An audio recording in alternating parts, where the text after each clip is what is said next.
Welcome to my channel, Curated Chaos, where I will be covering true crime cases.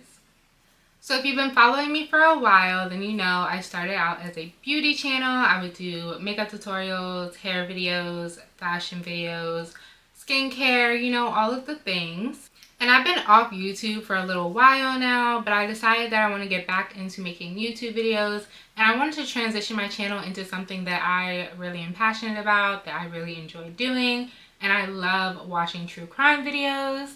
So if you're a true crime junkie like me, make sure to hit that subscribe button if you want to see more videos, and make sure to leave some case suggestions down below on cases you think I should cover. But while I am covering these cases, I will be still incorporating some type of beauty aspect, whether it's doing my makeup, doing a skincare routine, doing a maintenance video, doing my hair, things like that, just to keep my hands busy while I am talking about these cases. So today's case is going to consist of a theme that we see all too often in the true crime community, which is people who murder their spouses. And honestly, that's something I will never be able to wrap my head around, because why don't you just leave? What makes murder so much better than just getting a divorce and moving on with your life? Today we will be covering the case of Bo Sawyer.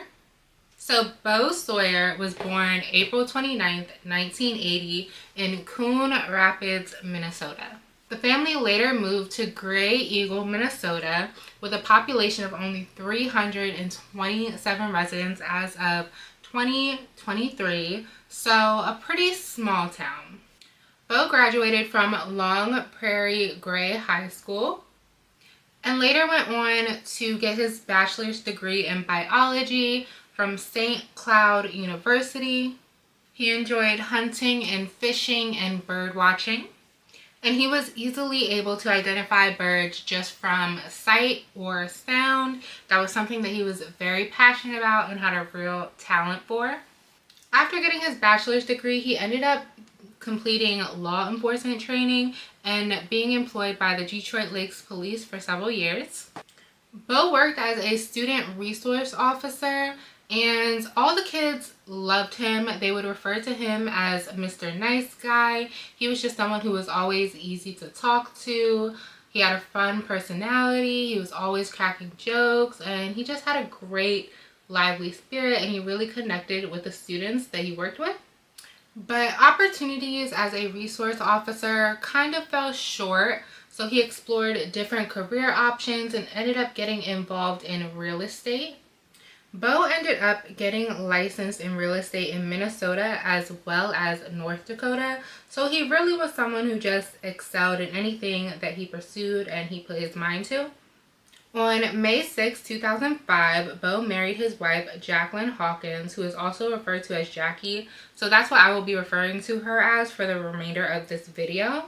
Jackie was someone who was heavily involved in the party scene in her younger teenage years, and that is actually where she met Bo, at one of these parties, and they ended up falling in love and getting married. So Bo and Jackie were both heavily involved in the church in their younger years, and they expressed having feelings of loneliness and seeking love, so that's what they turned to, was Christianity. Bo expressed that being born to teenage parents often resulted in inconsistencies and feeling loneliness. He never really felt like he truly belonged anywhere, and he felt like he never built like real relationships and real friendships. And as I said, Jackie also grew up in a Christian household, and she was heavily involved in the church until her teenage years, where she kind of strayed away from the church. She was struggling with feelings of loneliness, and she was searching for love, and that's when she really got heavily involved more so in the party scene. She started to get involved with a bad crowd, and she would be out partying with her friends, but she would also come home at night after these parties and find herself laying in bed, crying, wondering why no one loved her. After the couple married in 2005, they were kind of living separate lives. Like, they were married, they loved each other, but it just kind of felt like they were still living their separate lives. They didn't come together like as one unity. Soon after their marriage, Jackie became pregnant with their first of 5 children. And this is when she really started getting back involved with the church. She grew up in a Christian household, like I said, so she felt like she wanted her kids to have that same opportunity. She wanted them to be surrounded by good people, good influences. Bo, on the other hand, wasn't too happy about this arrangement. He wasn't too thrilled about getting back involved with the church, and he recalled that his wife had to drag him to church because he wasn't interested at the time. By the time the couple had their second child, Jackie really stressed that she wanted to be in church every single week. She even got the kids involved in Sunday school. But Bo still really wasn't feeling it. He really wasn't interested.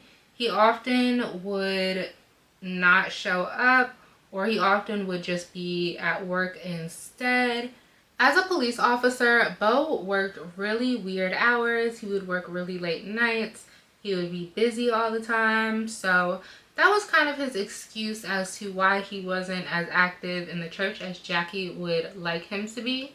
And when he wasn't working super late nights, he would still be out with his friends. He would be at his bowling league or doing other fun activities, just kind of away from the house, away from the church, leaving Jackie to care for their children by herself.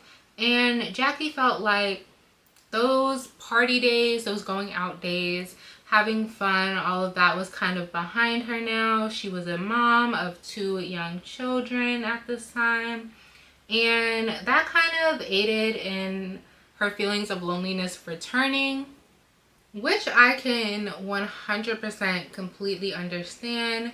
Being a new mom is tough, and on top of that, feeling like your partner isn't there to help carry the load, they're not there to support you, and they would rather be out with their friends doing fun activities, still living their life while you're at home just taking care of the kids and trying to get by. That can be tough. And like I said, they felt like they were living like separate lives. They felt like they were married, but they were still just living their lives as individuals instead of a couple. So I'm sure that really weighed on her. And with these feelings of loneliness coming back up from Jackie's past, she used this opportunity to seek out the church even more, get more involved and closer with God and Jesus. And she really just leaned on her faith to get her through these tough times and the emotions that she was feeling.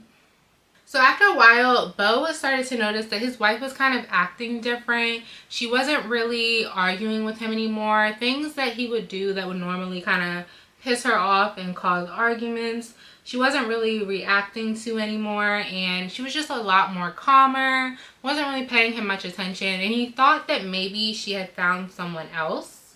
He thought that maybe she was having an affair, and that's why she really didn't care much what he was doing anymore, which is understandable. If your partner starts acting different, starts not doing things they used to do, or starts doing new things that they didn't used to do, you're gonna kind of wonder like, what's going on here? Why is she acting so different?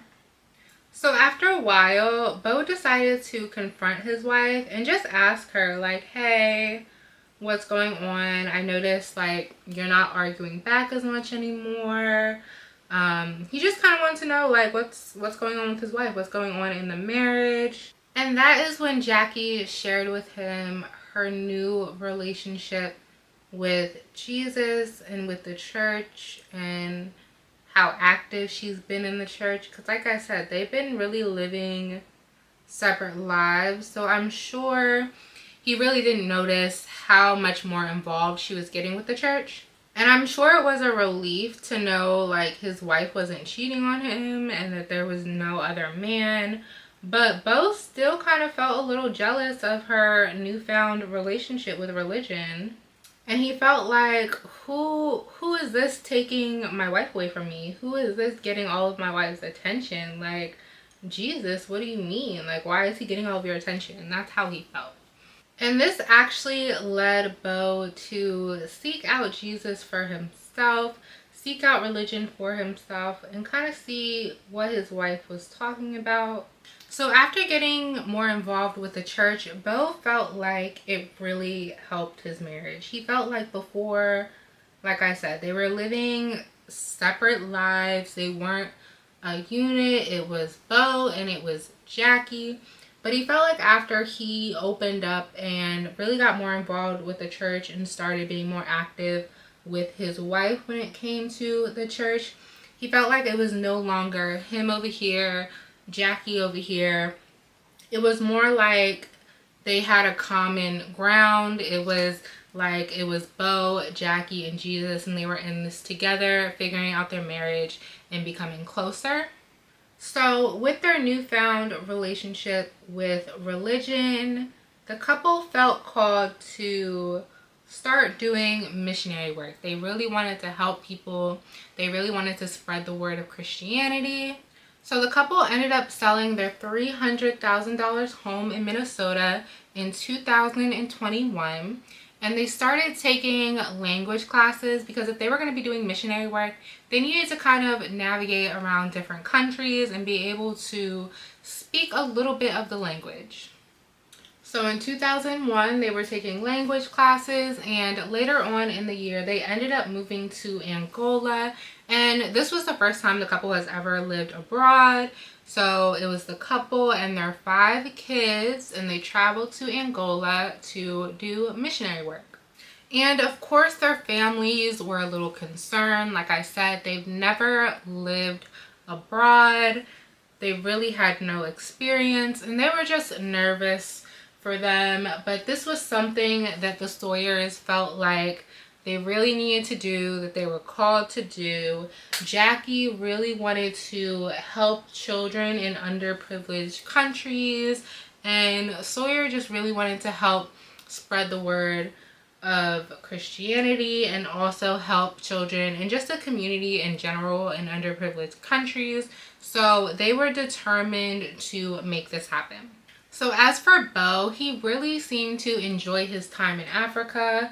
He would post tons of pictures of things they were doing in the community. He helped a few people get their barber's license, for example, and he would post pictures of him getting his hair cut by the local barbers. Bo also helped develop a farm outside of the local city where he was located. And he also was hoping to build a well as well to help them have a local water source. But he needed to build a fence around it first because unfortunately there had been some theft in the area, and he just wanted to make sure everything was safe and secure for the locals. He was hoping to raise $150,000 to help build a 10-foot high security fence to help protect the well and the farm from theft. The couple did express that life in Africa was definitely a culture shock for them, and there were a lot of things that kind of came about that they had to deal with. For example, their kids ended up having malaria, so they had to deal with that, as well as dealing with a lot of security issues. Like I said, there was a lot of theft in the area, and that's a little understandable considering the area they were working in was kind of a impoverished area. That's why they were there to help.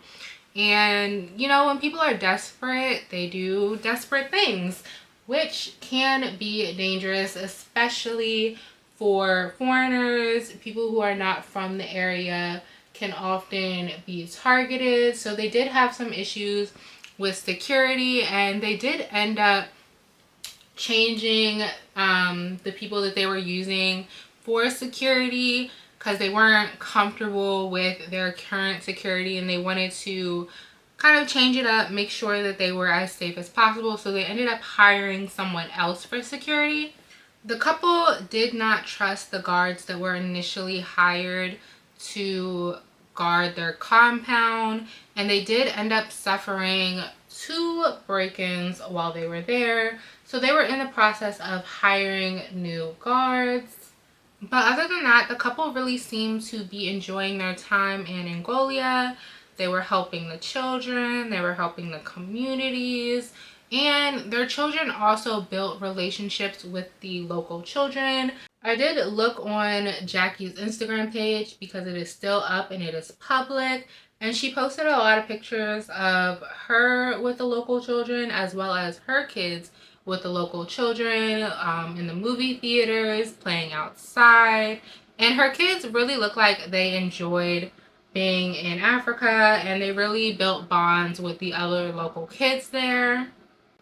Due to the recent nature of this case, there is very limited information out there about the events that happened next, but I will try and do my best to provide you with all of the information that I was able to gather through researching this case. But it is an ongoing case, so I'm sure we will learn more as the case develops. So now that we have the background information on the Sawyer couple, let's get into the events that happened on October 25th, 2024.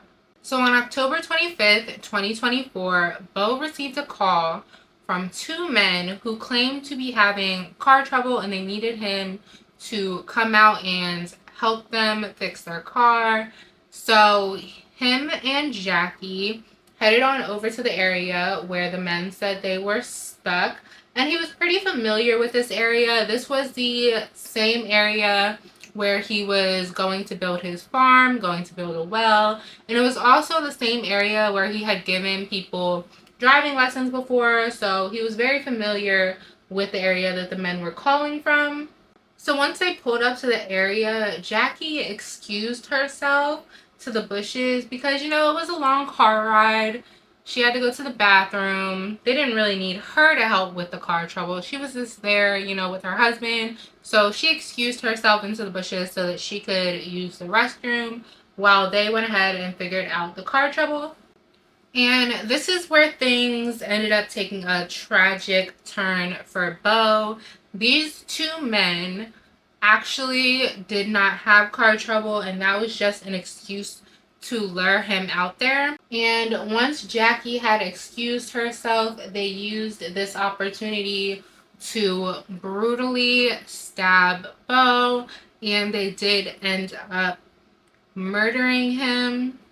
And stabbing someone is such a personal way to kill someone. Like, it's very face-to-face, very up close and personal. It takes a lot of effort, a lot of strength. So this was definitely a personal attack. And as local law enforcement began to investigate this incident, they came across some very disturbing information.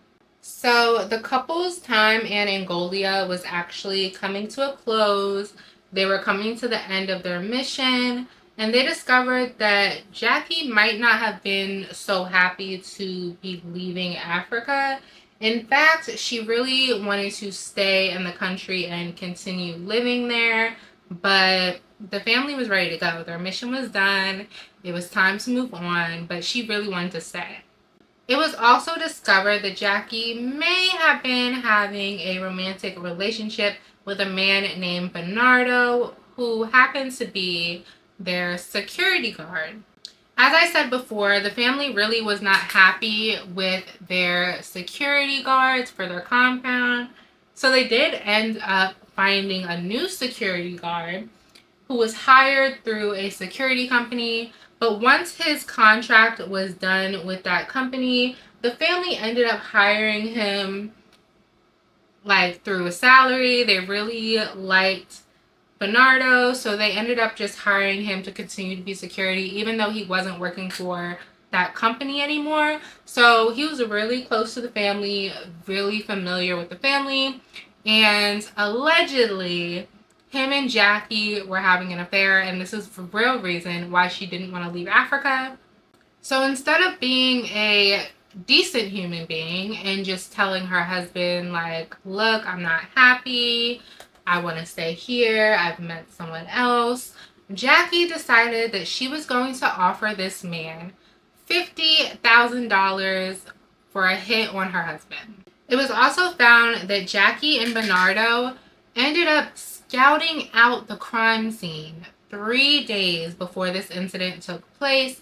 And like I said, this was a place that everybody in the family and including the security was very familiar with. This was a place where Bo had been working on a few projects. Like I said, the farm, the security fence, the well. So this is a place that everybody was familiar with. So they went 3 days ahead of time to kind of stake out the place, kind of see if this would be a good place for her to have her husband killed.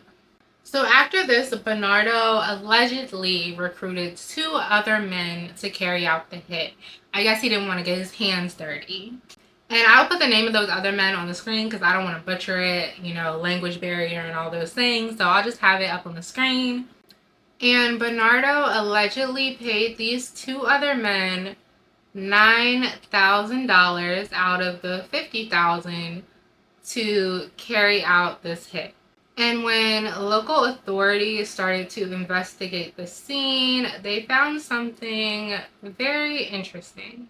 The murder weapon used in this crime was actually an American-made knife that Jackie had gifted the security guard. And this knife was found at the scene, which I feel like was pretty stupid. Like, why would you leave the murder weapon at the scene? But, we love a stupid criminal. So that's pretty much all the information we have so far. Like I said, this case is pretty new. It did just happen at the end of October, and the latest updates are from like mid-November. So we really don't have all that information yet. Jackie is still in custody as of the time of me researching this case. Local law enforcement is preparing to bring formal charges against Jackie as well as the 3 other men. And she does have one Angolan lawyer as well as 2 American lawyers. And everyone in Sawyer's life was very shocked to find out that this had happened, let alone that it may have been something that his wife had orchestrated. Everybody was just in disbelief. They couldn't imagine that she would do something like this. Everyone said that Bo was a very kind, giving person. He was funny. He was charismatic. He cared a lot about the people in his life, and he cared a lot about helping people, hence them going on this mission trip. So I will be kind of keeping tabs on this case, seeing where it goes, seeing how it all plays out, what's going to happen as far as the trial and sentencing. And I feel like this is something that happens way, way, way too often in the true crime community. So many people end up killing their spouses, whether it's over money, whether it's over the fact that their religion kind of frowns on divorce, so they feel like killing them is the only way that they can get out of the relationship, or whether it's because of an affair that they're having. And so many people do this, and I will never understand, because you really could just leave. Even if it might set you back financially, even if you might have an ugly custody battle, even if it's difficult, leaving is like so much better than resorting to this, because at the end of the day, not only did Bo lose his life, their kids lost their father, their kids lost their mother, and nobody wins in this situation. But that is all I have for you today. Like I said in the beginning, if you guys have any cases that you would like to see me cover, let me know down below in the comments. If you guys like the format of me doing my makeup while talking about a case, let me know. Or I could just sit here and talk to you guys like we're having a little conversation. So let me know whatever format you guys like, and I will see you in my next one.